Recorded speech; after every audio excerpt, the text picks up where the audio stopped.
costarica.com, la firma legal de prestigio.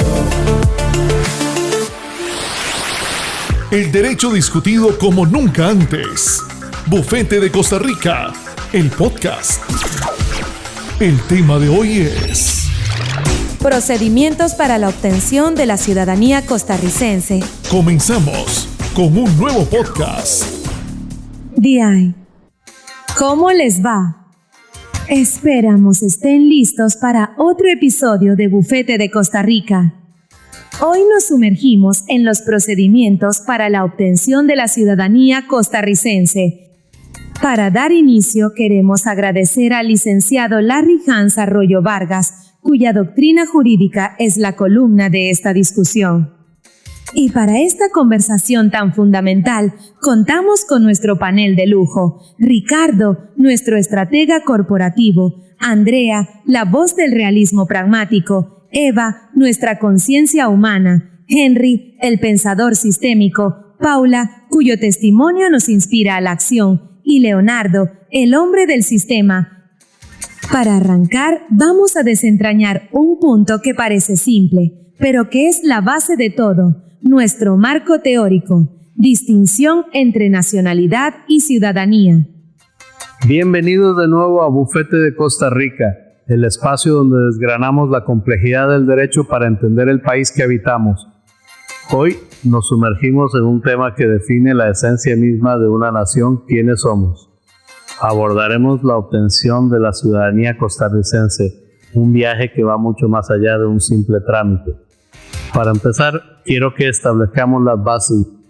En el mundo corporativo, la claridad en la definición de roles y pertenencia es crucial para el éxito. Así que me pregunto, ¿sucede lo mismo con los conceptos de nacionalidad y ciudadanía? ¿Es solo una exquisitez para abogados o tiene un impacto real en la estrategia de un país y la vida de su gente? Ricardo, es que ahí está el primer gran muro con el que se topa la gente. En la calle, en la pulpería, uno dice soy ciudadano o soy nacional y es lo mismo, pero cuando llega el momento de la verdad, cuando una persona extranjera con 20 años de vivir aquí, con hijos ticos, quiere votar o postularse a la junta de la escuela, se da cuenta de que no es tan simple. La distinción no es académica, es brutalmente práctica. Es la diferencia entre tener una cédula de residencia y tener una cédula de identidad, entre ser parte de la comunidad y poder participar en la dirección de esa comunidad. Y esa diferencia, Andrea, es un abismo existencial. La nacionalidad es el ancla, el vínculo primario que te dice perteneces y por lo tanto el Estado te protege, no solo aquí, sino en cualquier parte del mundo. Es, como decía Hannah Arendt, el derecho a tener derechos. Sin esa ancla, eres una apátrida, una hoja al viento en un mundo de Estados-nación. Estás en una situación de vulnerabilidad extrema, donde cosas que damos por sentadas como un trabajo formal, acceso a la seguridad social completa o incluso la educación superior se vuelven laberintos inexpugnables. Hablamos de la dignidad humana fundamental. Permítanme intervenir para precisar. El sistema costarricense, desde una perspectiva de ordenamiento, es extraordinariamente claro y busca precisamente evitar esa vulnerabilidad de la que habla Eva. El artículo 90 de nuestra Constitución Política es un ejemplo de precisión técnica que no deja lugar a dudas. La ciudadanía es una cualidad específica, un estatus que se adquiere a los 18 años y que activa el conjunto de derechos y deberes políticos. Por lo tanto, un niño costarricense de 10 años es un nacional pleno con todo el paraguas de protección del Estado en salud y educación, pero no es ciudadano porque no ejerce de derechos políticos. La nacionalidad es el edificio, la ciudadanía es la llave para entrar a las salas de decisiones de ese edificio. Pero esa claridad técnica que menciona Leonardo, que suena tan ordenada en el papel, en la práctica crea jerarquías y exclusiones. El sistema mismo, al separar los conceptos, Refleja una visión histórica de quién es digno de participar en la política. Un niño es nacional, pero su voz no cuenta. Un residente extranjero que paga impuestos durante décadas, que crea empleo, que contribuye a la cultura, es parte del motor económico, pero está sistemáticamente excluido de las decisiones políticas que afectan su vida. La distinción es una herramienta del sistema para administrar el poder, para decidir quién vota, quién es elegible y en última instancia quién define el rumbo del país. No es una mera categoría administrativa, es una barrera política. Yo lo viví en carne propia, o más bien lo vi en mis padres. Ellos llegaron a Costa Rica hace más de 30 años, formaron una empresa, nos dieron educación a mi hermano y a mí, que nacimos aquí.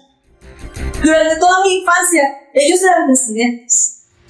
Pagaban impuestos, iban a las reuniones de la escuela, participaban en la comunidad como cualquiera, pero siempre había una línea invisible. Recuerdo la frustración de mi padre en cada elección, leyendo los periódicos, debatiendo en la cena, pero el día de las votaciones, él no podía hacer nada. Él era un nacional de otro país, viviendo aquí. Yo, su hija, nacida aquí, era nacional costarricense, pero solo cuando cumplí 18 me convertí en ciudadano. Ese día sentí un poder que mis padres, con toda una vida de trabajo aquí, nunca habían tenido. Esa distinción no es un concepto, es el peso de una puerta que para algunos se abre y para otros permanece cerrada. El testimonio de Paula es conmovedor sin duda, pero ilustra precisamente el propósito del sistema. No es una puerta permanentemente cerrada, es un umbral. El ordenamiento jurídico establece un periodo de integración, de demostración de lealtad y de arraigo antes de conceder la máxima responsabilidad cívica, que es la participación política. La nacionalidad es la bienvenida, la ciudadanía es la entrega de las llaves de la casa, y eso no se hace a la ligera. Pero Leonardo, ¿cuánto dura ese umbral? ¿Una vida entera? Lo que Paula describe no es un proceso de bienvenida, es la sensación de ser un invitado perpetuo en tu propio hogar. Es pagar la hipoteca, arreglar el jardín, criar a los hijos en la casa, pero nunca tener tu nombre en las escrituras. Esa entrega de llaves se siente más como una prueba de resistencia emocional y burocrática que como un camino de integración genuino. Es que no está diseñado para ser un camino de integración, Eva. Ahí está la clave. Es un filtro, un mecanismo de control.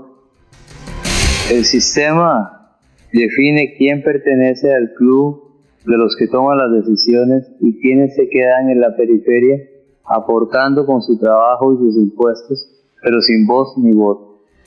El ordenamiento del que habla Leonardo es, en esencia, la formalización de una estructura de poder que distingue entre los que son y los que están. Desde una óptica estratégica puedo entender la lógica del filtro que menciona Henry, aunque no comparta la connotación. Un Estado, como una corporación, debe gestionar su capital humano y su identidad. La nacionalidad es ser parte de la organización con derechos y protecciones. La ciudadanía es ser un accionista con poder de decisión.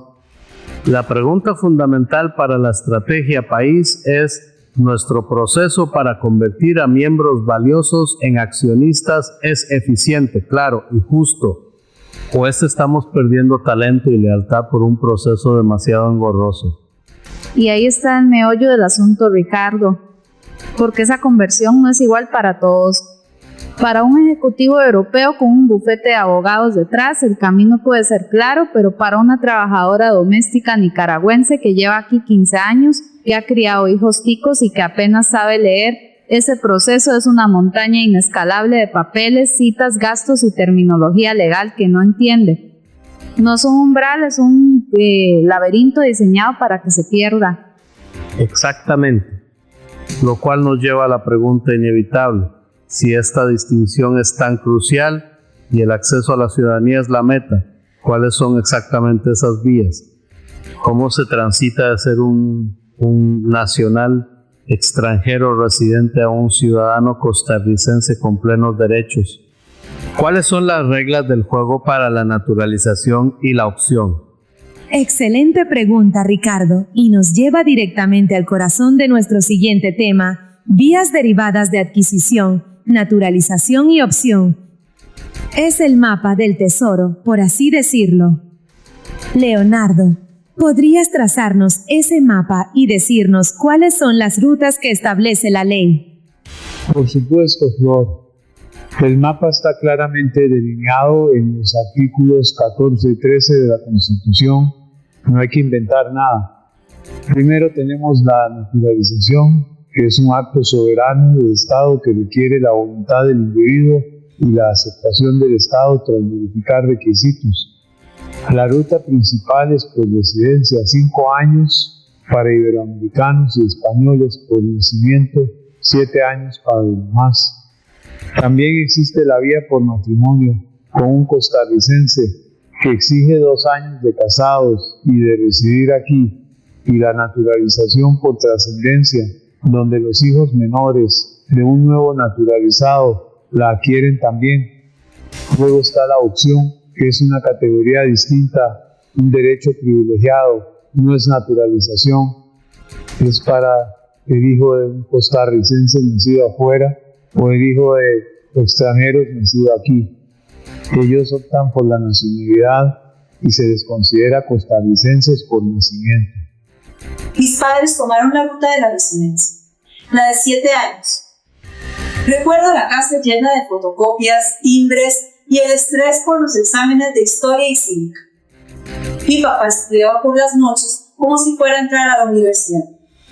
Y lo más duro para ellos fue la sensación de estar siendo juzgados. No era solo un trámite, era como presentar un caso para demostrar que eran dignos de ser costarricenses. El Estado te evalúa, revisa tu vida, tu conducta, tus finanzas. Es un acto bilateral, como dice Leonardo, pero se siente muy unilateral. Tú pides y el Estado concede. Y esa concesión, Paula, está llena de trampas prácticas. La gente escucha 7 años de residencia y piensa que es solo vivir aquí. No, es tener 7 años de residencia oficial ininterrumpida con una categoría migratoria que lo permita. Un papel mal presentado, un plazo vencido de migración hace 5 años y todo se viene abajo. La ley en el papel suena ordenada, pero en la ventanilla del registro civil es un campo minado burocrático. Para muchos, el simple hecho de recopilar los documentos de su país de origen apostillados y vigentes es un calvario que dura años y cuesta una fortuna. Es que el sistema está diseñado con una lógica de privilegios. ¿Por qué un español tiene un plazo menor que un jamaiquino? ¿Por qué el vínculo matrimonial es una vía rápida? Estas no son decisiones técnicas, son decisiones políticas que reflejan una jerarquía de origen. Se valora más la herencia cultural hispánica o el vínculo familiar tradicional, y la opción para hijos de extranjeros nacidos aquí, aunque positiva, sigue siendo un acto de voluntad, no un derecho automático. El niño nace aquí, pero el Estado espera que sus padres o él mismo pidan ser incluidos. ¿Por qué no reconocerlo desde el inicio? Pero ahí, Henry, la opción tiene una belleza jurídica y humana inmensa. Al ejercerla se le considera costarricense retroactivamente, desde el nacimiento. Es un reconocimiento de que su vínculo con esta tierra es originario, no adquirido. Es la forma en que el sistema equilibra el no querer imponer una nacionalidad con el deber de prevenir la apatridia y reconocer un lazo fundamental. Es decir, naciste aquí, este es tu derecho, solo tienes que activarlo. Lo que me queda claro es que hay 2 lógicas operando simultáneamente, una basada en el lugar de nacimiento y otra en la ascendencia en la sangre. ¿Cuál es la filosofía de Estado detrás de esta combinación? ¿Por qué a veces importa el suelo donde se nace y otras veces la sangre de los padres? Y esa pregunta, Ricardo, nos sumerge de lleno en las 2 grandes filosofías que han moldeado el concepto de pertenencia en el mundo. teorías clásicas de atribución, ius soli e ius sanguinis en el sistema costarricense. Leonardo, ¿cómo juega Costa Rica con estas dos ideas?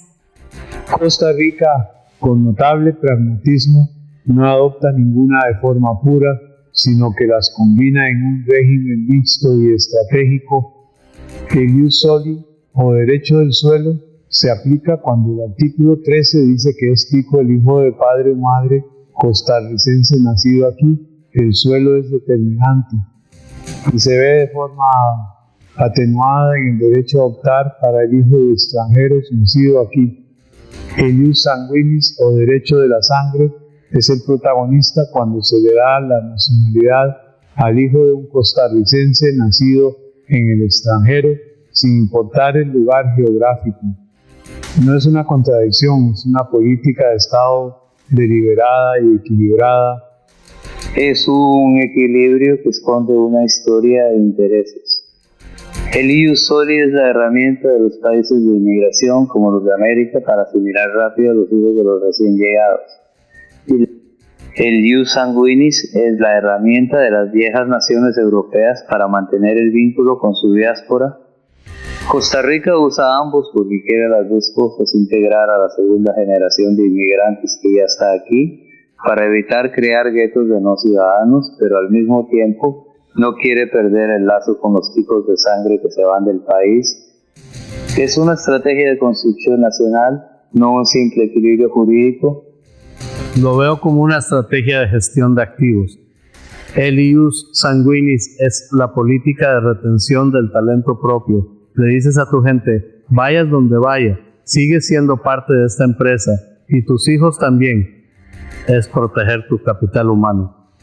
El ius soli es la política de adquisición de nuevo talento. Le dices al mundo, si tus hijos nacen y crecen en nuestro territorio bajo nuestra cultura corporativa, tienen una vía rápida para ser parte plena del equipo. Es una forma inteligente de asegurar la cohesión interna y la lealtad externa. Y desde una perspectiva de derechos humanos, esa combinación es una red de seguridad. Es el mecanismo del Estado para cumplir con su deber fundamental de que nadie se quede sin nacionalidad. Si solo tuviéramos ius sanguinis, el hijo de dos extranjeros nacido aquí podría ser apátrida si su país de origen no lo reconoce.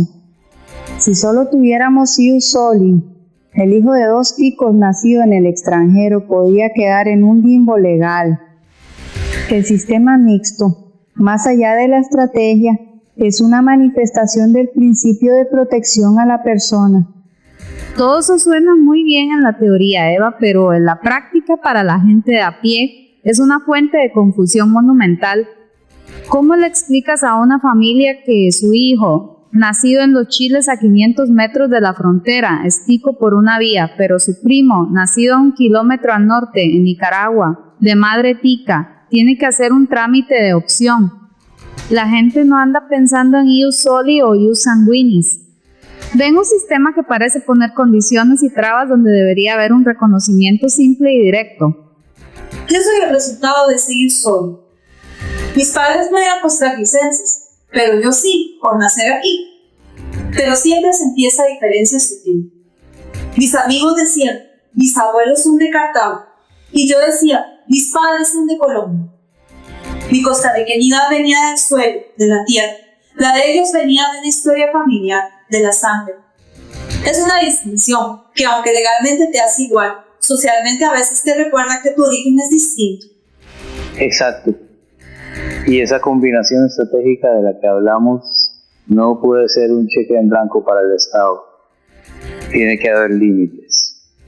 ¿Qué impide que mañana una reforma legislativa decida darle más peso a la sangre que al suelo o viceversa, de una manera que excluya a ciertos grupos? Deben existir principios superiores que rijan esas decisiones. Y esa es la pregunta clave, Henry, que nos introduce de lleno en el siguiente pilar de nuestro análisis, los principios rectores del derecho a la nacionalidad. ¿Qué es lo que ancla todo este sistema? Existen y son los pilares de nuestro Estado de Derecho. La soberanía del Estado ya no es un poder absoluto e ilimitado como en el siglo XIX. Hoy está contenida por diques poderosos, los derechos humanos. La Declaración Universal y la Convención Americana son clarísimas. Toda persona tiene derecho a una nacionalidad. No es una concesión, no es un regalo, es un derecho humano fundamental. Y el principio de no discriminación, consagrado en nuestra propia Constitución, prohíbe establecer requisitos irrazonables basados en origen, sexo o cualquier otra condición. Esos son los guardarraíles. Correcto, Eva. Y nuestro sistema lo formaliza. El artículo 7 de la Constitución eleva los tratados de derechos humanos a un rango superior a las leyes, conformando lo que la Sala Constitucional llama el bloque de constitucionalidad. Un ejemplo claro es la opinión consultiva OC 484-84 que la misma Costa Rica solicitó. La Corte Interamericana dijo pueden tener plazos de residencia distintos para iberoamericanos. Eso es razonable por los lazos históricos, pero no pueden discriminar por sexo en el matrimonio para naturalizarse. Esos son los límites en acción, claros y vinculantes. Límites que a su vez crean nuevas jerarquías. ¿Qué es una distinción razonable? Es un eufemismo para una discriminación aceptada y legalizada por el sistema. Al decir que el vínculo con España es más valioso que el vínculo con, digamos, Vietnam para cortar plazos, estamos emitiendo un juicio de valor, diciendo que algunos orígenes son más deseables para la construcción de nuestra identidad nacional. Los principios en la práctica se aplican con un sesgo que perpetúa una visión del mundo muy específica. Y en la ventanilla, eso se traduce en que a un solicitante español le sonríen y le dicen 5 años y a un canadiense le dicen 7 años, aunque ambos lleven el mismo tiempo aquí, paguen los mismos impuestos y sus hijos jueguen en el mismo equipo de fútbol. La razonabilidad de la ley se siente como un trato desigual en la vida real. La gente no entiende de vínculos históricos, entiende que a su vecino le piden menos tiempo que a él.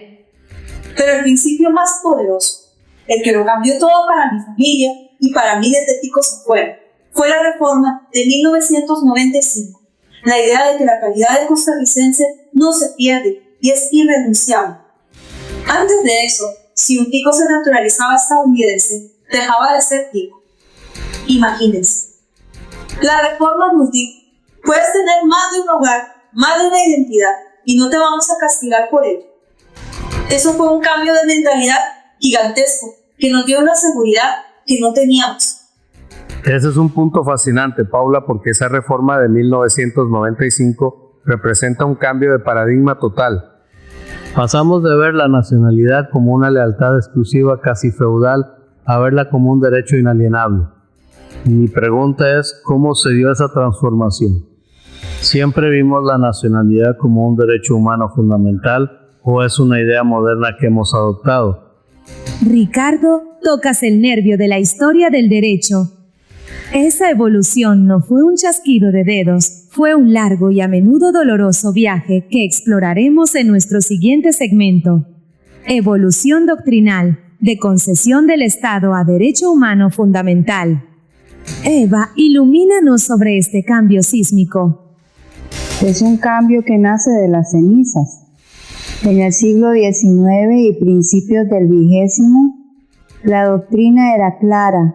La nacionalidad era una concesión graciosa del soberano. El Estado te la daba y te la quitaba a su antojo. Eras un objeto de la potestad estatal.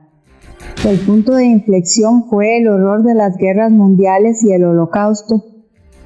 La comunidad internacional se dio cuenta de que dejar la protección de las personas exclusivamente en manos del Estado era una receta para el desastre, al ver cómo la privación de la nacionalidad se usó como arma de persecución para crear millones de apátridas. De esa tragedia nace la Declaración Universal de Derechos Humanos de 1948. que por primera vez dice, esto no es un privilegio, es un derecho. Y Costa Rica internaliza esa evolución. Nuestro ordenamiento es un reflejo de ese cambio. La Constitución de 1949 ya es un avance, pero es la reforma de 1995 la que consolida la visión moderna. Pasamos de un modelo donde la lealtad al Estado costarricense era excluyente. Si te hacías ciudadano de otro país, perdías lo nuestro, a uno que abraza la realidad global de las familias binacionales y las identidades múltiples. Es la manifestación normativa de que el Estado ya no es el dueño de la nacionalidad de la persona, sino su garante. La Sala Constitucional, a su vez, ha sido el motor de este cambio en la práctica, interpretando siempre las normas de la forma más favorable a la persona. Pero no seamos ingenuos. Esa evolución doctrinal no fue un acto de pura bondad ilustrada, fue una respuesta a presiones geopolíticas y a la necesidad de gestionar las crisis de refugiados. Los estados se dieron cuenta de que tener millones de apátridas era un problema de seguridad y estabilidad global. El derecho a tener derechos se consagró en parte para que cada persona tuviera un estado responsable de ella. Y aunque hoy lo llamamos derecho humano, en la práctica, el Estado sigue teniendo una enorme discrecionalidad para establecer los requisitos razonables que, como ya vimos, pueden ser herramientas de exclusión. Y esa discrecionalidad es la que genera la angustia. La gente no siente que está ejerciendo un derecho, siente que está pidiendo un favor.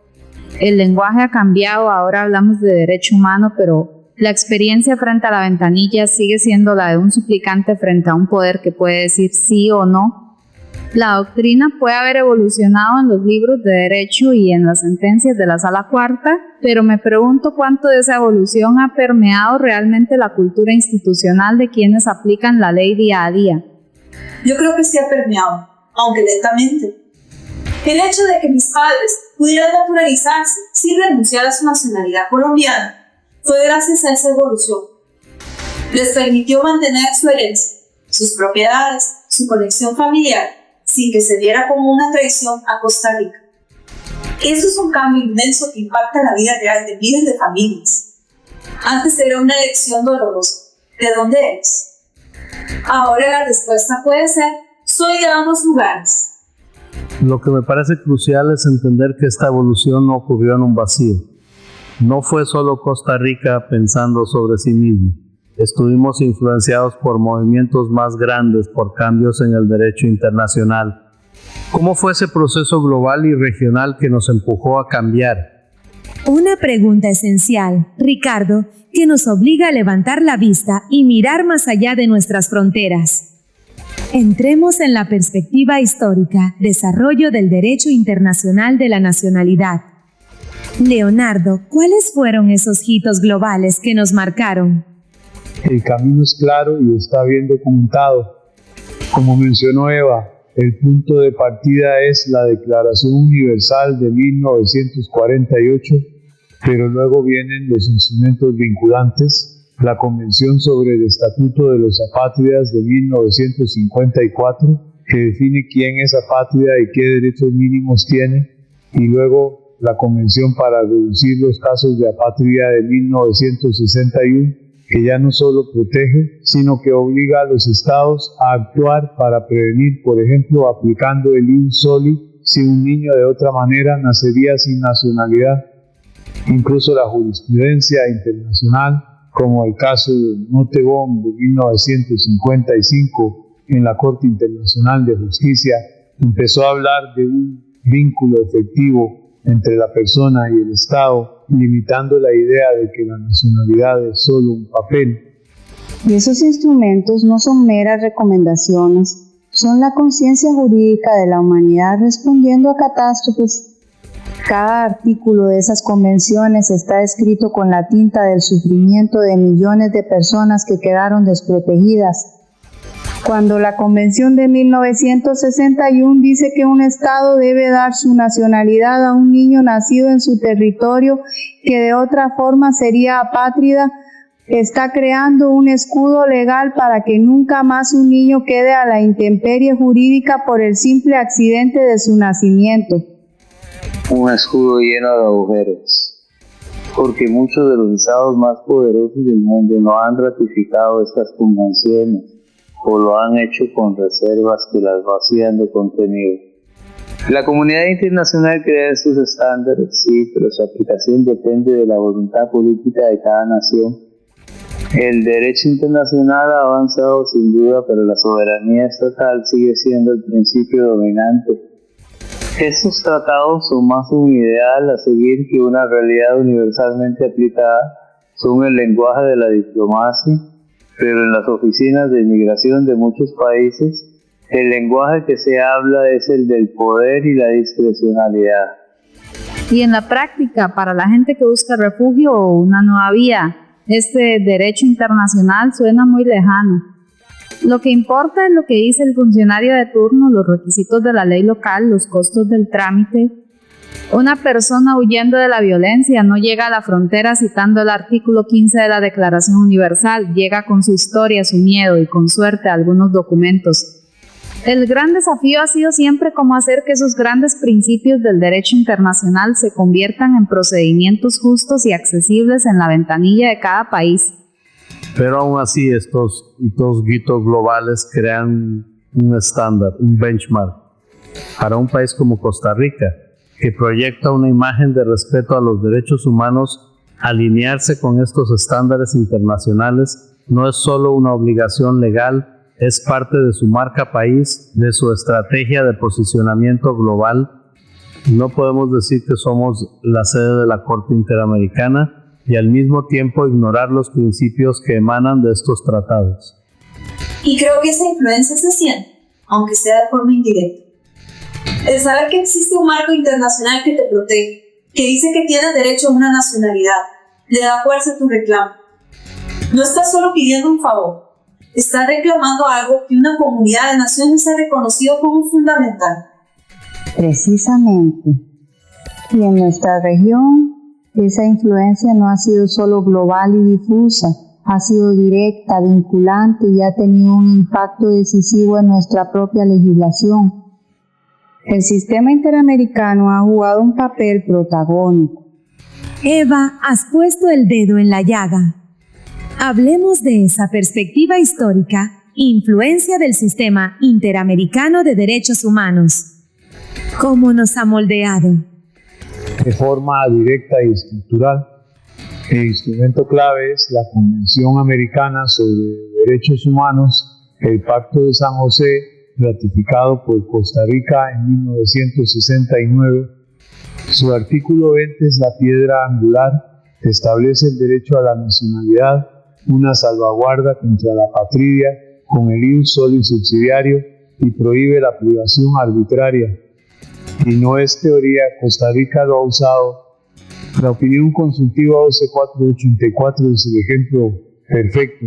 Le preguntamos a la Corte si una reforma que distinguía entre hombres y mujeres para naturalizarse por matrimonio era válida.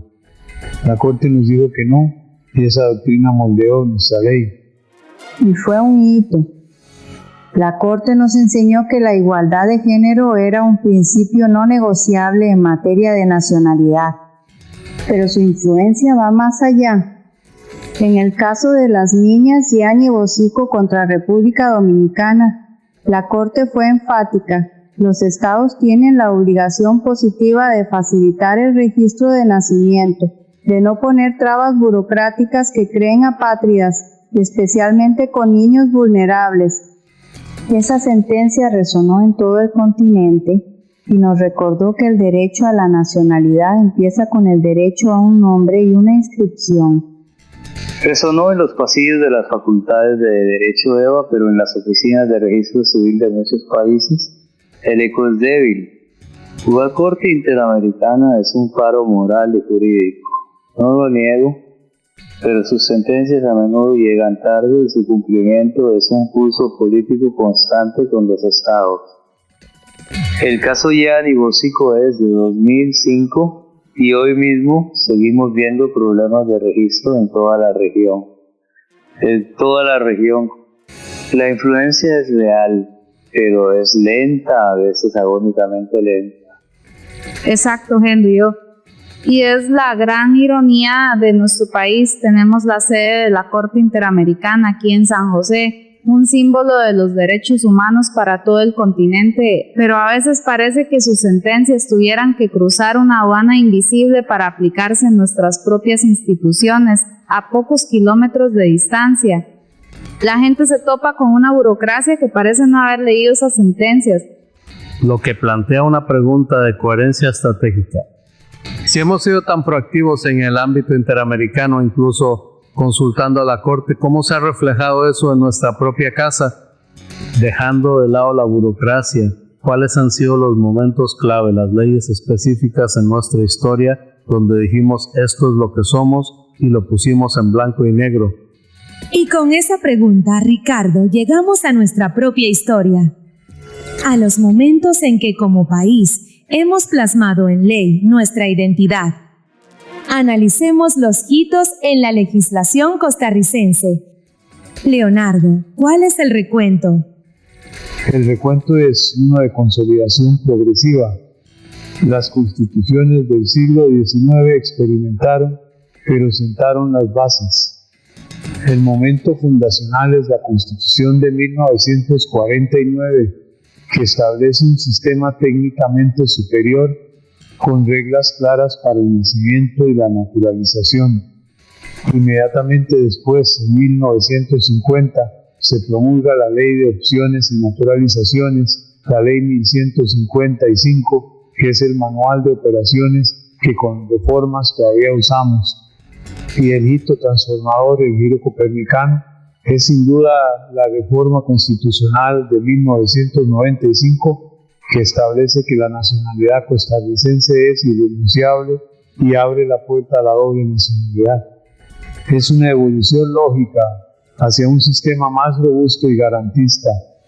Una evolución que hay que leer entre líneas.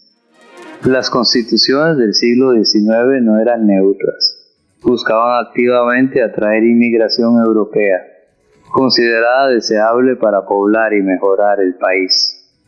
Era una herramienta de ingeniería social y la Constitución de 1949, aunque moderna, aún consagraba la idea de lealtad exclusiva. Si te naturalizabas en otro país, eras un traidor a la patria, legalmente hablando. Perdías tu nacionalidad. No era un sistema garantista en su origen, era un sistema de control de lealtades. Esa idea de lealtad exclusiva fue una sombra que planeó sobre mi familia durante años. La decisión de mis padres de naturalizarse estaba cargada con el peso de que si las leyes de su país de origen fueran similares, podían tener que renunciar a ser colombianos. La reforma de 1995 fue una liberación. Fue el Estado costarricense diciendo: entendemos que el corazón puede tener raíces en más de un lugar. Para mi familia, esa ley no fue un ajuste técnico, fue un acto de empatía y de reconocimiento a una realidad humana globalizada. Pero aquí está la ironía. Tenemos un principio constitucional de 1995, moderno, cosmopolita, pero el motor que mueve los trámites es una ley de 1950. La ley 1155, con todo y sus parches, huele a otra época. Fue diseñada en un mundo sin internet, sin globalización como la conocemos hoy. Por eso el proceso se siente tan anacrónico a veces. Tenemos un chasis de Fórmula 1 que es la Constitución, pero con el motor de un carro de los años 50. Excelente analogía, Andrea. Es un desajuste entre la estrategia y la operación. Nuestra misión y visión como país, plasmada en la reforma de 1995, es de vanguardia, pero nuestros procesos internos, regulados por la Ley 1155, no han sido rediseñados desde cero para ejecutar esa visión con la eficiencia que demanda. Esto genera frustración en el cliente, el solicitante, y proyecta una imagen de ineficiencia que no se corresponde con nuestros principios. A pesar de ese desajuste, la trayectoria es innegable. Hemos transitado por 3 etapas claras: un periodo fundacional pragmático, a veces excluyente, un periodo de institucionalización que solidificó las reglas del juego y finalmente un periodo de armonización con los derechos humanos, inaugurado en 1995, que nos define hoy. Es esa historia, con sus contradicciones y avances, la que ha forjado el sistema que tenemos. ¿Qué recorrido tan profundo hemos hecho hoy? Comenzamos desentrañando la distinción fundamental entre nacionalidad y ciudadanía, entendiendo que no es solo semántica, sino la diferencia entre pertenecer y participar. Exploramos las vías de adquisición, ese mapa a veces laberíntico de la naturalización y la opción. Analizamos las filosofías detrás de nuestro sistema, ese equilibrio estratégico entre el ius soli y el ius sanguinis. Vimos cómo los principios rectores, anclados en los derechos humanos, actúan como el ancla moral y legal de todo el sistema. Y trazamos la evolución doctrinal, ese viaje increíble desde la nacionalidad como una concesión del Estado a un derecho humano fundamental, un viaje impulsado por el derecho internacional y la influencia determinante del sistema interamericano, hasta aterrizar en los hitos de nuestra propia legislación. Paula, después de todo lo que hemos conversado, ¿con qué reflexión final te quedas? Me quedo con que detrás de cada expediente, de cada trámite y de cada ley hay una vida, una familia, una esperanza. No estamos hablando de conceptos abstractos, sino del anhelo humano más básico, el de echar raíces y ser reconocido como parte plena del lugar que llamas hogar. Este episodio, sin duda, ha tocado muchas fibras y nos sentimos orgullosos del resultado. Y usted que nos escucha, no se vaya porque justo ahora escucharemos la opinión en vivo del licenciado Arroyo. Y con ustedes, la opinión del licenciado Arroyo. Detrás de cada solicitud de ciudadanía existe una historia personal, la búsqueda de un futuro en una tierra de paz. Es el anhelo de transformar la residencia en pertenencia, de echar raíces en una sociedad que, con sus desafíos, ha sabido ser un refugio para quienes desean crecer. El proceso de naturalización, aunque formal, refleja este profundo anhelo. Cuando la ley solicita demostrar un modo de vida, está reconociendo la contribución de cada persona al engranaje social.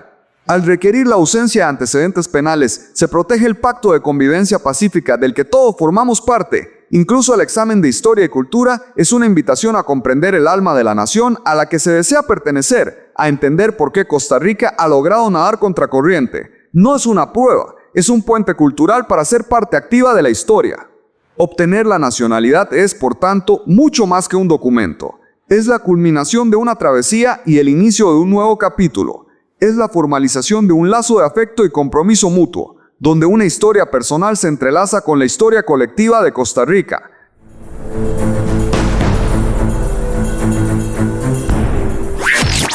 Esto ha sido todo por hoy. Hasta la próxima emisión de Bufete de Costa Rica. Bufete de Costa Rica, el podcast. Visítenos en www.bufetedecostarrica.com.